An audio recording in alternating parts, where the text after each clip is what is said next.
મિત્રો, હું યોગેશભાઈ રૂપેરા સર છેલ્લા 31 વર્ષથી ગણિત વિજ્ઞાન અને 11-12માં સ્ટેટિસ્ટિક્સનું શિક્ષણ પ્રદાન એ આ ક્ષેત્રમાં કરી રહ્યો છું અને મારી બે સંસ્થાઓ છે.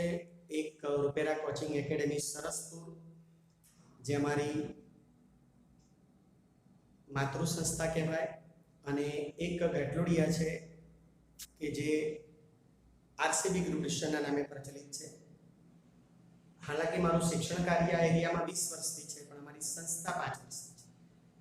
એટલે મારો પરિચય એટલે આપું છું કે તમે જે આરસીબી ગ્રુપ ટ્યુશન ઘાટલોડિયામાં ભણતા હો કે સરસપુર રૂપેરા કોચિંગ એકેડેમીમાં ભણતા હો તો અમને જાણતા હો, પણ એ સિવાયના તમામ લોકો માટે આ વિડીયો એ ઉપલબ્ધ છે YouTube ચેનલ પર.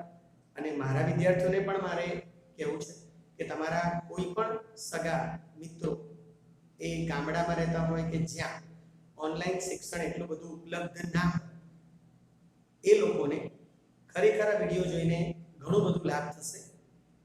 બરાબર છે? તમે નસીબદાર છો કે તમે વિડીયો પણ જુઓ છો અને મારી પાસે જ ભણો છો. એટલે તમારું જ્ઞાન બમણું થઈ શકે, પણ કમસે કમ એ લોકો આનો લાભ લે તો એ તમે રેકમેન્ડ કરી શકશો ચેનલને. હવે આપણે ચેપ્ટર 1ના 6થા નંબરના વિડીયોમાં આગળ વધવા જઈ રહ્યા છે અને આપણે બે બહુ જ સરસ પ્રક્રિયા લેવા જઈ રહ્યા છે. પરીક્ષા પૂછવા માટે પણ સાહેબોની આ પ્રિય પ્રશ્ન બેંક છે એવું કહી શકાય, એવા સરસ પ્રશ્નો છે. ઓક્સિડેશન અને રિડક્શન. તો મિત્રો, આપણે શક્ય છે કે આ શબ્દો આપણે સાંભળેલા હોય. ઓક્સિડેશન, તો ઓક્સિડેશન કોને કહેવાય? ઠીક છે, તમને એટલી ખબર પડી શકે કે આમાં ઓક્સિજનની વાત હોવી જોઈએ. નામ આપણને એટલી ખબર પડી શકે, અને એવું જ છે. એ લોકો એવું કહે છે કે જે રાસાયણિક પ્રક્રિયા દરમિયાન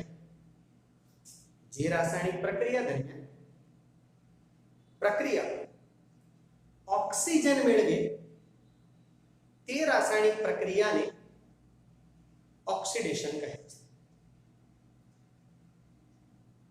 જે રાસાયણિક પ્રક્રિયા દરમિયાન પદાર્થ ઓક્સિજન મેળવે,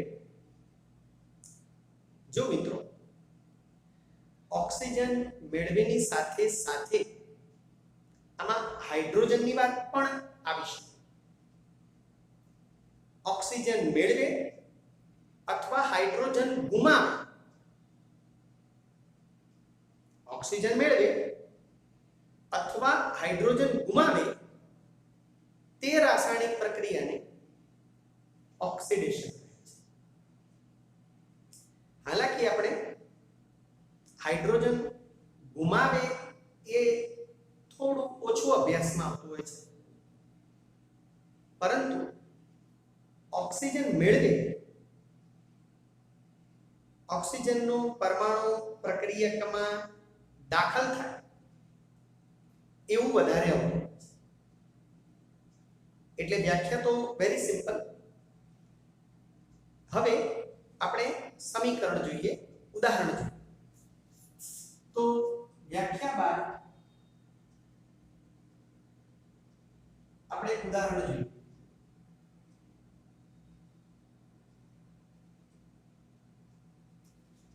એવી ઘણી પ્રક્રિયાઓ હોય છે કે જેમાં પ્રક્રિયક ઓક્સિજન, એમાં ફેમસ પ્રક્રિયા જે તમે આ જ ચેપ્ટરમાં અગાઉ ભણી પણ ચૂક્યા છો,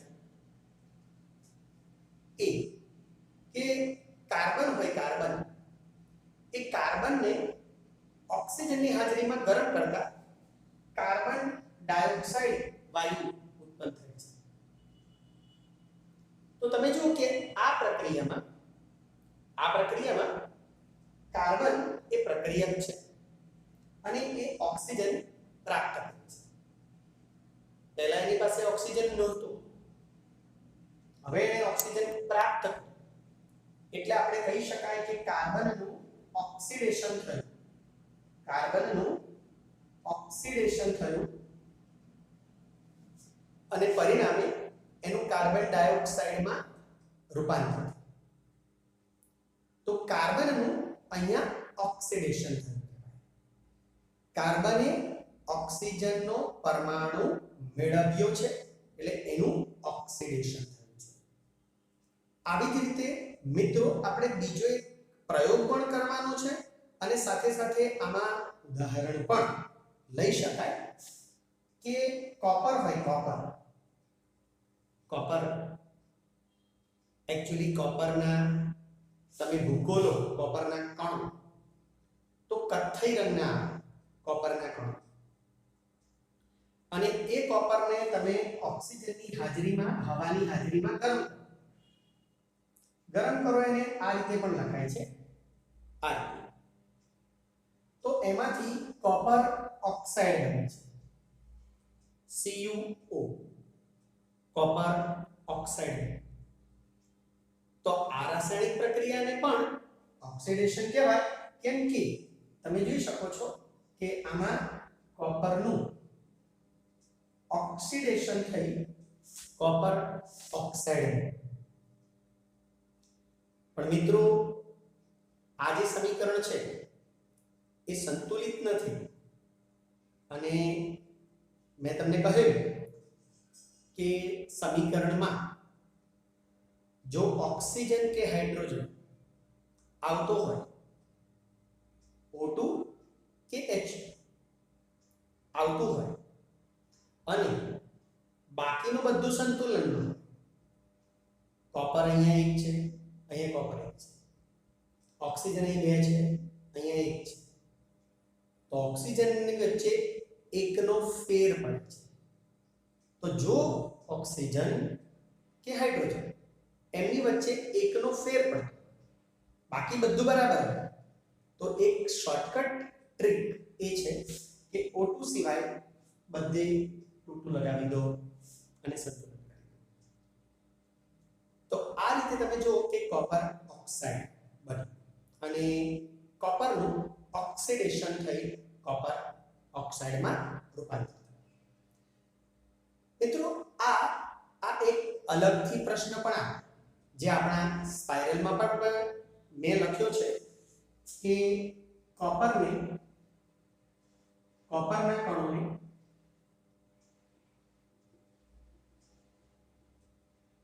ગરમ કરતા શું થાય છે તેનો પ્રયોગ આકૃતિ સહ સમજાવો અને નીચેના પ્રશ્નોના જવાબ. એવા પ્રશ્નો લખ્યા હોય કે જે એકચ્યુઅલી એક માર્કના નાના પ્રશ્નો પણ હોય.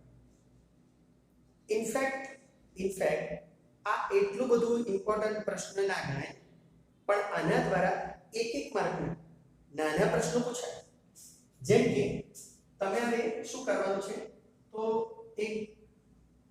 એક ત્રિપાઈ લેવાની છે, આવી રીતના ત્રિપાઈ, અને આ કેવું હોય કે એની પર આમ જાળી મૂકી શકાય એવી ત્રિપાઈ. આ જાળી હોય ને એ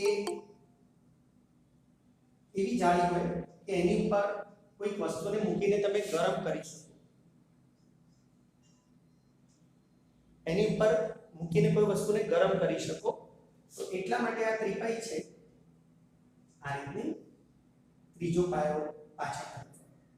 હવે માનો કે એને તમે બર્નર વડે ગરમ કરવા ઈચ્છો છો, તો આ બર્નર છે એ આપણે જાણીએ છીએ, પણ કોને ગરમ કરવાનું? તો તમારે કોપર લેવાનું છે, કોપર. તો એક ચાઇના ડીશમાં તમે કોપર લો. આ છે ને ચાઇના ડીશ એટલે કે છે કે આ એવું મટીરીયલ આવે કે જેમાં તમે સીધું કોઈ વસ્તુ ગરમ કરી શકો. તો આ ચાઇના ડીશમાં તમારે કોપરના ટુકડા લેવાના. હવે જે કોપર હોય ને, કોપર એ કથ્થઈ રંગના કણો, કોપર.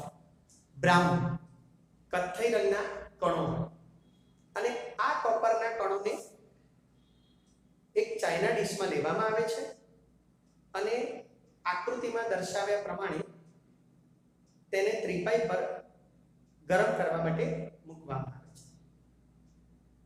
બર્નર વડે તેને થોડા સમય સુધી ગરમ કરવામાં આવે છે અને ત્યારબાદ અવલોકન કરવામાં આવે છે. હવે તમારે અવલોકન શું થયું, તમે શું જોયું એ લખવાનું છે. તો લખાય કે થોડા સમય બાદ જોતા કોપરના કથ્થઈ રંગના કણો એ કાળા રંગના કોપર ઓક્સાઇડમાં રૂપાંતર પામે છે. કોપર ઓક્સાઇડ કાળા રંગ, એ કાળા રંગનો હોય. તમે કદાચ તમારા ઘરમાં પણ તાંબુ હોય ને, તાંબુ ખાસ કરીને જે માતાજીના મંદિરો આવે છે, ચાંદી કલરના જેવા પતરા, એમાં ડિઝાઇન માટે એ લોકો કોપરની પટ્ટીઓ પણ મૂકે છે. જે પિલર્સ હોય મંદિરના, એમાં વચ્ચે વચ્ચે એમ કોપરની પટ્ટીઓ હોય છે. તમે નવું લાવો ને જ્યારે મંદિર, ત્યારે તો કથ્થઈ રંગની હોય છે, એકદમ સરસ. પણ તમે જુઓ કે 6 મહિના, ખાસ કરીને ચોમાસું જાય પછી તમે જુઓ તો એ કાળાશ પડતી થઈ જાય છે. તો એટલા માટે એ જે કોપર છે ને, એ હવામાંના ઓક્સિજન સાથે પ્રક્રિયા કરી કોપર ઓક્સાઇડ બને. તો અહીંયા આ જ પ્રક્રિયા થાય છે કે કોપરના કણો ઓક્સિજન હવામાંથી મેળવે, એટલે ઓક્સિજનની હાજરીમાં અથવા હવાની હાજરીમાં ગરમ કરતા કોપર ઓક્સાઇડના કણોમાં રૂપાંતર પામે છે. કોપર ઓક્સાઇડના કણો કાળાશ પડતા રંગના હોય છે. તો તમે જો કે આ પ્રયોગ પણ આપણે સાઈડમાં ચલાવ્યો. હાલાકી એટલો પૂછાય એવો નથી, પણ ચોપડીમાં જે પ્રશ્નો છે એનું આપણે સરસ વર્ણન મારી સ્પાઇરલ બુકમાં કરેલું છે, જેથી તમે એને સારી રીતે તૈયાર કરી શકો. તો મિત્રો, આ ઓક્સિડેશન વિશે હતું. તમે અહીંયા વધુ એક ઉદાહરણ આપી શકો, જે આપણે પહેલા લેક્ચરમાં ચલાવ્યું હતું. મેગ્નેશિયમની પટ્ટી, એને જો ઓક્સિજનની હાજરીમાં ગરમ કરો તો એ પણ આવે MgO. સાહેબ, આપણે એ વખતે તો એને સંયોગીકરણ, તો આ પણ સંયોગીકરણ છે. જો આ પણ સંયોગીકરણ જ છે, પણ આપણે બંને કહી શકાય, બંને સાચું છે. આને ઓક્સિડેશન પણ કહેવાય અને સંયોગીકરણ પણ કહી શકાય. તો ઓક્સિડેશન એક સરસ પ્રશ્ન એ આપણે પૂરો કર્યો, અને એ ઓક્સિડેશનનો એક પ્રયોગ આપણે સમજાવ્યો. તમને જે પૂછાય એ તમે લખી શકો. આકૃતિ નામ નિર્દેશવાળી હોવી જરૂરી છે. ચાઇના ડીશ, કોપરના કણો, પછી જાળી, ત્રિપાઈ અને બર્નર. તો આ બધી વસ્તુ ઓક્સિડેશન ની પ્રક્રિયા સૂચવે છે. હવે આપણે રિડક્શન જોઈએ. આના કરતા ઉલટું, આના કરતા સામે. રિડક્શન જે શબ્દ છે, રિડક્શન, એ શબ્દ પણ એ ટાઈપનો છે કે કોઈ પણ રાસાયણિક પ્રક્રિયા દરમિયાન કોઈ પ્રક્રિયા જે હોય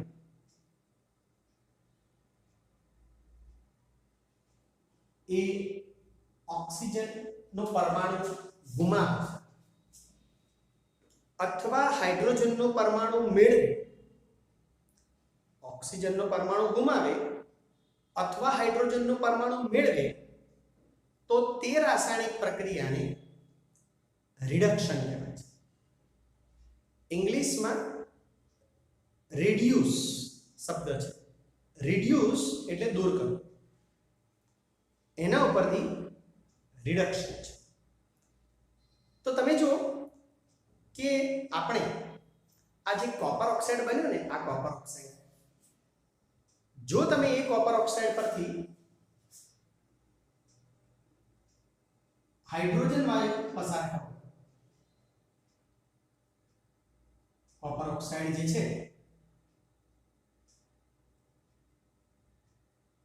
એના પરથી હાઇડ્રોજન વાયુ પસાર કરો, જો કે ગરમ રાખવાનું, ગરમ જોઈએ કોપર ઓક્સાઇડ. એ ગરમ કોપર ઓક્સાઇડ પરથી તમે હાઇડ્રોજન વાયુ પસાર કરો તો શું થાય?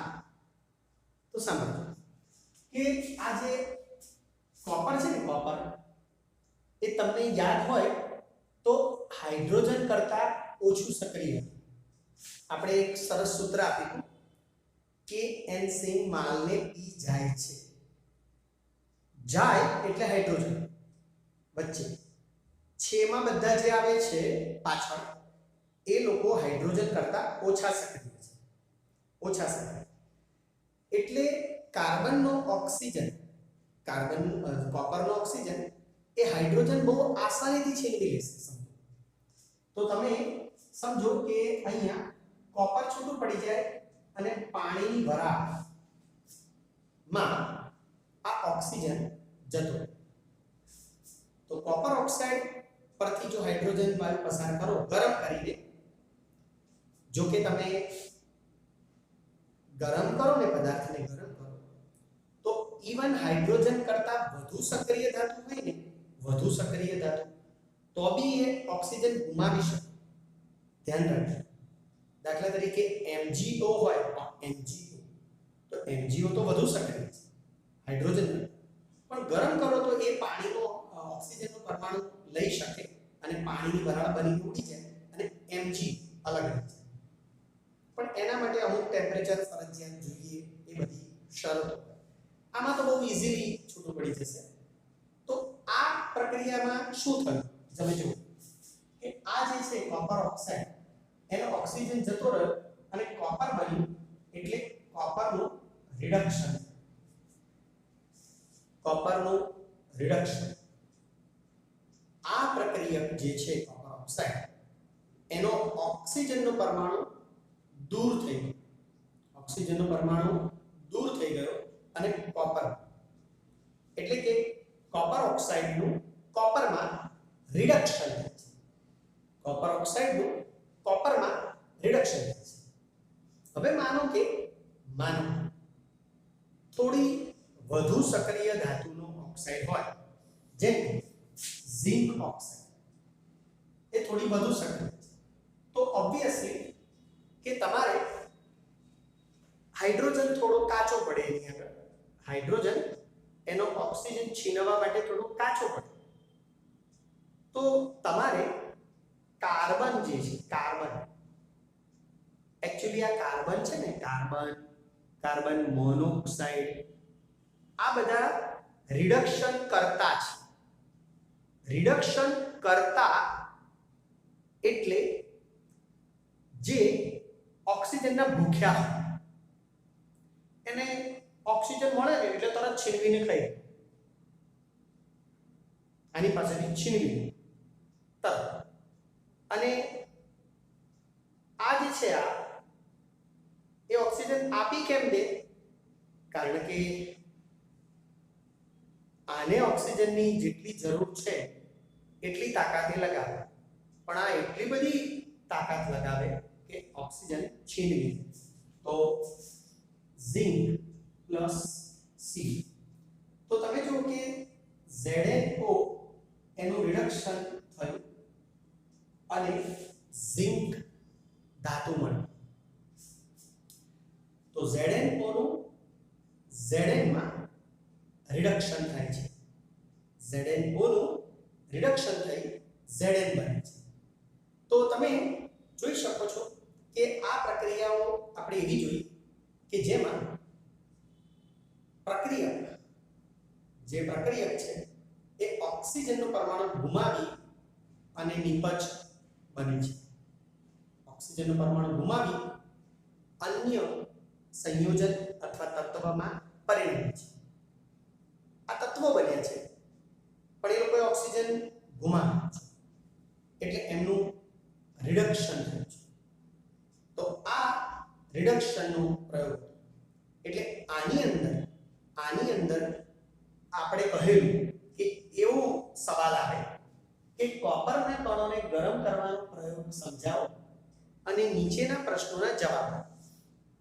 તો એ પ્રશ્નોમાં એક પ્રશ્ન તો એવો પૂછે કે કોપરના કણો કયા રંગના હોય છે અને એમના રંગમાં થતું રૂપાંતર કયું હોય છે. તો કોપરના કણો કથ્થઈ રંગના હોય છે, કથ્થઈ રંગ, અને એ કાળા રંગના કોપર ઓક્સાઇડમાં રૂપાંતર પામે છે. પણ પછી એવું આવે કે કોપર ઓક્સાઇડ પરથી હાઇડ્રોજન વાયુ પસાર કરતા શું થાય.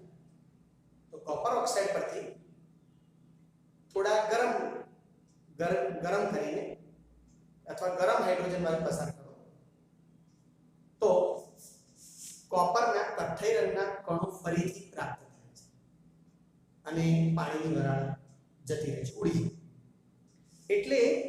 એટલે તમે જો કોપર કાળું પડી ગયું હોય એની પર હાઇડ્રોજનનું સ્પ્રે કરો તો પાછો કથ્થઈ રંગ મળી જાય અને એની પર જે પાણી બાજી જાય એ પાણીને લૂછી કરે.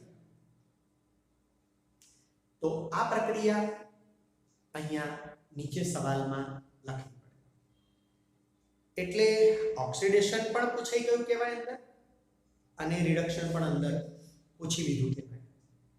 એટલે ઘણીવાર સાહેબ આવા સવાલો એટલા માટે પસંદ કરે કે થોડી 3 માર્ક જેટલી લંબાઈ પણ થઈ જાય, આકૃતિ દોરવાનું કૌશલ્ય પણ ચેક થઈ જાય કે તમને આકૃતિ દોરતા આવડે છે કે નહીં, અને સાથે સાથે એમને જે સવાલ પૂછવો છે એ પૂછાઈ પણ જાય. તો મિત્રો, ઓક્સિડેશન અને રિડક્શન. ઓક્સિડેશન એટલે ઓક્સિજન પ્રાપ્ત કરવો, રિડક્શન એટલે ઓક્સિજન ગુમાવવો અથવા તો હાઇડ્રોજન પ્રાપ્ત કરવો. હાઇડ્રોજન અને ઓક્સિજન વચ્ચે ઉલટું કામ કરે છે. એટલે તમે ઓક્સિજનના કન્સેપ્ટથી ઓક્સિડેશન અને રિડક્શન યાદ રાખજો, કેમ કે એમના નામમાં જ યાદગીરી છે. રિડક્શન એટલે રિડ્યુસ, તો ઓક્સિજન રિડ્યુસ કરો, દૂર કરો, અથવા તો હાઇડ્રોજન મેળવો, તો એ રાસાયણિક પ્રક્રિયાને રિડક્શન કહેવાય. એટલે તમને કન્સેપ્ટ હાઇડ્રોજનથી ક્લિયર નહીં, ઓક્સિજનથી થશે. અને હાઇડ્રોજનને ઉલટી ભાષામાં તો તમને ઓક્સિડેશન, રિડક્શન એ બે વસ્તુ તો સમજાઈ ગઈ. હવે એક મિત્રો ત્રીજી અને મારી ફેવરિટ પ્રક્રિયા અને મોટા ભાગના સાહેબોની ફેવરિટ પ્રક્રિયા, અને એ છે કે જે રેડોક્સ પ્રક્રિયાના નામે ઓળખાય છે. રેડોક્સ પ્રક્રિયા એટલે શું? રેડોક્સ પ્રક્રિયા એટલે વાસ્તવમાં ઓક્સિજન અને રિડક્શન એક સાથે થાય. ઓક્સિડેશન અને રિડક્શન બંને એક સાથે થાય. હવે તમે કહો કે સાહેબ ઓક્સિડેશન અને રિડક્શન એક સાથે કઈ રીતે થાય? બંને એક સાથે કઈ રીતે થાય? તો તમે સમજો કે મોટા ભાગની પ્રક્રિયામાં ઓક્સિડેશન અને રિડક્શન એક સાથે થાય. તો રેડોક્સ પ્રક્રિયા એટલે શું? સાંભળો કે જે રાસાયણિક પ્રક્રિયા એક પ્રક્રિયકનું ઓક્સિડેશન થતું હોય અને બીજા પ્રક્રિયકનું રિડક્શન થતું હોય, એક પ્રક્રિયકનું ઓક્સિડેશન થતું હોય અને બીજા પ્રક્રિયકનું રિડક્શન થતું હોય, તો તે રાસાયણિક પ્રક્રિયાને રેડોક્સ પ્રક્રિયા અથવા ઓક્સિડેશન રિડક્શન પ્રક્રિયા કહે છે. એટલે બંને નામ ભેગા થઈને રેડોક્સ કહેવાય.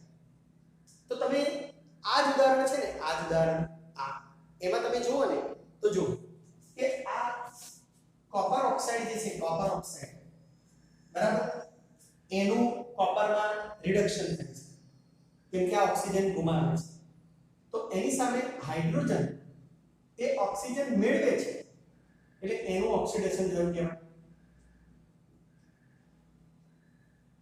એની સામે હાઇડ્રોજન ઓક્સિજન મેળવે છે તો એનું ઓક્સિડેશન થયું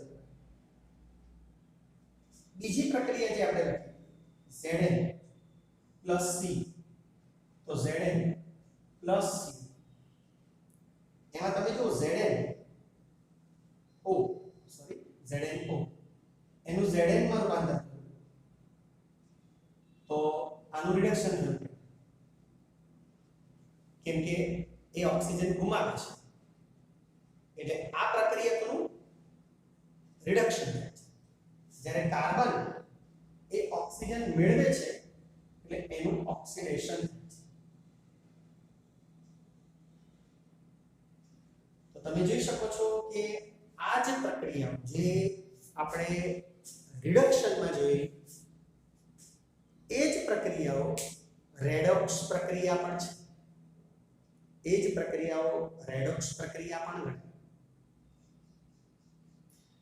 તો મિત્રો આપણે રેડોક્સ પ્રક્રિયા પૂછીએ એટલે વાસ્તવમાં બંને ઉદાહરણ એક સાથે આવી જાય કે જે રાસાયણિક પ્રક્રિયા દરમિયાન એક પ્રક્રિયકનું ઓક્સિડેશન થતું હોય અને બીજા પ્રક્રિયકનું રિડક્શન થતું હોય તે રાસાયણિક પ્રક્રિયાને રેડોક્સ પ્રક્રિયા કહે છે જેમ કે કોપર ઓક્સાઇડ પરથી હાઇડ્રોજન વાયુ પસાર કરતા કોપરના કણો પ્રાપ્ત થાય છે પછી આ લખી દેવાનું અને પછી સમજાવવાનું કે આ પ્રક્રિયામાં કોપર ઓક્સાઇડ ઓક્સિજન ગુમાવી કોપરમાં રૂપાંતરિત થાય છે એટલે કે તેનું રિડક્શન થાય છે હાઇડ્રોજન વાયુ ઓક્સિજનમાં મેળવી પાણીમાં રૂપાંતર પામે છે એટલે કે તે ઓક્સિજન મેળવે છે તેથી તેનું ઓક્સિડેશન થાય છે પછી આ પ્રક્રિયા લખીને એની સમજૂતી આપવાની કે ઝિંક ઓક્સાઇડ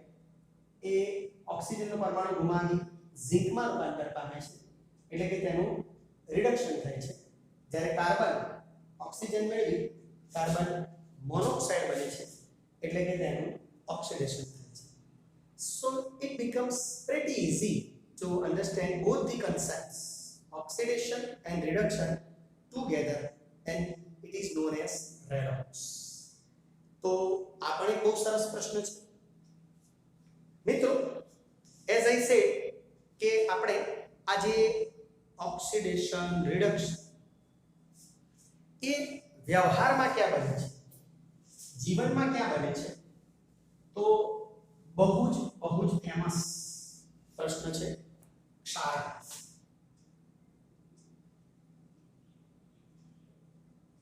તમને એમ પૂછાય કે ક્ષારણ વિશે ટૂંક નોંધ લો તો ક્ષારણ એટલે શું તમે જોયું હશે કે તમારા ઘરમાં લોખંડની જાળી હોય તો આજે ચોમાસા જેવું વાતાવરણ રહે તો એને અડો ને તો તમને લાલાશ પડતા રંગના ડાઘ હાથ પર પડેલા જણાય છે અને તમે બોલો છો કે જો કાટ લાગી ગયો જાપાને જાળીને કાટ લાગી તો મિત્રો એ જે તમે કાટ બોલો છો ને એ કોરોઝન છે કોરોઝન રસ્ટ એટલે જ કાટ અને કાટ એટલે શું કે જે ધાતુ છે ને એનો ઓક્સાઇડ બની જાય હમણે આપણે જે વાત કરી કોપર તો એ કોપરનો જે ઓક્સાઇડ બને અને કોપર કાળું પડી જાય એ એક પ્રકારનું કાટ જ છે ચાંદી તમને યાદ હોય તો મેં ચાંદીની પણ વાત કરી અને ચાંદી પણ કાળી પડી જાય એ પણ ચાંદીનું ક્ષારણ છે તો ક્ષારણ થવા માટે જરૂરી છે કે જ્યારે પણ હવામાં ભેજ કે એસિડ હવામાં ભેજ કે એસિડની હાજરીને કારણે ધાતુની સપાટીને કાટ લાગે છે, ધાતુની સપાટીને કાટ લાગે છે તેને ક્ષારણ કહે છે. હવામાં ભેજ હોય, પાણી ચોમાસામાં હોય ભેજ, અને એસિડ જે કાર્બન ડાયોક્સાઇડ, હમણે carbon monoxide, carbon dioxide, sulphur dioxide, આવા બધા વાયુઓ હવામાં હોય તો એ પાણીમાં ભળીને એસિડ બનાવી નાખે, અને વરસાદ પડે ને ત્યારે એસિડ બધા નીચે પડે. તો આ બધાના કારણે ધાતુની સપાટીને કાટ લાગે છે. વાસ્તવમાં એનો ઓક્સાઇડ બની જાય, જેને ક્ષારણ કહેવાય. તો વ્યાખ્યા તો ઓકે.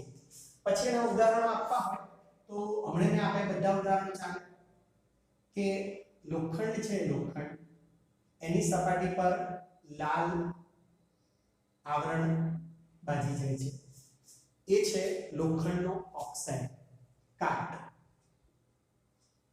કાટનું અણુસૂત્ર છે ને કદાચ તમારી ચોપડીમાં નથી, પણ આવું છે Fe2O3. ફેરસ ઓક્સાઇડ છે, ફેરસ ઓક્સાઇડ, અને એમાં પાણીના અણુઓ ભળેલા હોય છે 7. આમ તો કાટમાં તો XH2 આવે, ગમે તેટલા H2. તો કાટનું અણુસૂત્ર લગભગ જૂની ચોપડીમાં હતું, નવી ચોપડીમાં નથી, એટલે મોટાભાગના સાહેબોને તો ખબર બી નહીં હોય. કાટનું અણુસૂત્ર Fe2O3 XH2, ગમે તેટલા પાણીમાં. તો જે લોખંડ પર લાલ રંગના ડાઘ પડે છે એને કાટ કહેવાય. પછી કોપર પર લીલા ડાઘ પડતા હોય છે, લીલા ડાઘ પણ પડે, એ પણ એક કાટ છે. એ એસિડના કારણે પડે, એસિડના કારણે લીલા રંગના ડાઘ પડે. તમે કદાચ સોનાની વીંટી પહેરતા હો કે સોનાની ચેઇન પહેરતા હો તો એમાં કોપર થોડું મિક્સ કરે, એટલે જો સહેજ ક્યાં કિનારીએ લીલાશ પડતું તમને ડાઘ દેખાશે. અત્યારે તો શું છે કે આપણે કોપરના વાસણો બહુ વાપરતા નથી, બાકી એમાં પણ કાળા ડાઘ તો પડી જાય, એ તો ભેજના ઓક્સાઇડથી પડે, પણ લીલા ડાઘ બી પડે, એ એસિડના ડાઘ એમાં. એટલે CuCO3 બને, એમાં CuCO3 કોપર કાર્બોનેટ બને, એટલે લીલા ડાઘ. ચાંદી કાળી પડી જવી, આ બધા ક્ષારણના ઉદાહરણો છે. તો ક્ષારણ ના થાય એટલા માટે શું કરાય? એકચ્યુઅલી એ ઉપાય તમારે અહીંયા નથી, ચોપડીમાં નથી, પણ પાછળ એક પાઠ આવશે, ધાતુ અને અધાતુ, 3જા નંબરનો પાઠ, એમાં છે.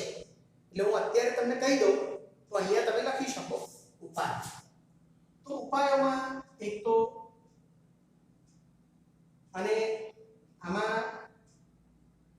જો ઉપાય કરતા પહેલા આપણે જોઈએ કે આમાં તકલીફ શું થાય. તકલીફ શું થાય ક્ષારણથી?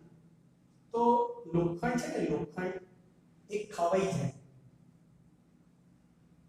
હવે લોખંડ ખવાઈ જાય તો તમે જો લોખંડ તો કેટલી બધી જગ્યાએ વપરાય.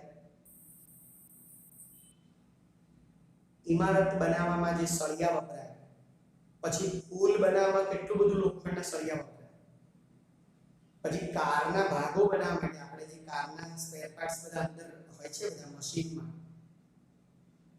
બધા સળિયા, એંગલ, પૈડાની અંદર સ્ટેપડી, એ બધું જ લોખંડ, એ બધા ખવાઈ જાય.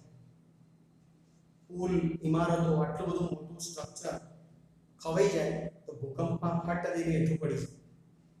એટલે ક્ષારણના કારણે છે ને બહુ નુકસાન થાય. લોખંડમાં તો બહુ નુકસાન થાય. વર્ષો ટ્રેનના પાટા ખવાઈ જાય. ટ્રેનના પાટા હોય, રેલ પટરી, તો ટ્રેન આખી ઉથલી જાય. એટલે અમુક વર્ષો થાય ને એટલે પાટા એ લોકો કાઢી નાખે. ટ્રેનના ડબ્બા બી કાઢી નાખે, એના પતરા ને બધું, બોડી આખું લોખંડનું હોય. એટલે એ બધું કાટ થઈ જવાથી બગડી જાય, અને વર્ષે કરોડો રૂપિયાનું નુકસાન જાય છે એના. તો એનો ઉપાય શું? ઉપાય તો એક તો એની પર રંગનું આવરણ ચડાવી શકાય. તમે જો કે આપણે જાળી જાપાને રંગીએ છીએ, એસ્પેશિયલી કાળો કલર કરીએ છીએ, તો એવું ઠીક છે, રૂપાળું લાગે, પણ સાથે સાથે એનું રક્ષણ. પછી ક્ષારણ અવરોધક રસાયણો આવતા હોય એનું આવરણ ચડાવી શકાય. એનું આવરણ અત્યારે છે ને, તમે જો એલ્યુમિનિયમ કે લોખંડ એ બધાનું કોટિંગ કરેલું આવે છે. કોટિંગ એલ્યુમિનિયમના બારી બારણા ને બધું મળે છે, બારીઓ પેલી સ્લાઇડર, એ એલ્યુમિનિયમ તમને જો દેખાય નહીં એલ્યુમિનિયમ છે, કારણ કે એમની પર કોટિંગ કરેલું છે. એટલે એવું આવરણ ચડાવી શકાય જેથી એનું અંદર ક્ષારણ ના થાય. અને સૌથી મોટું ગેલ્વેનાઇઝિંગ.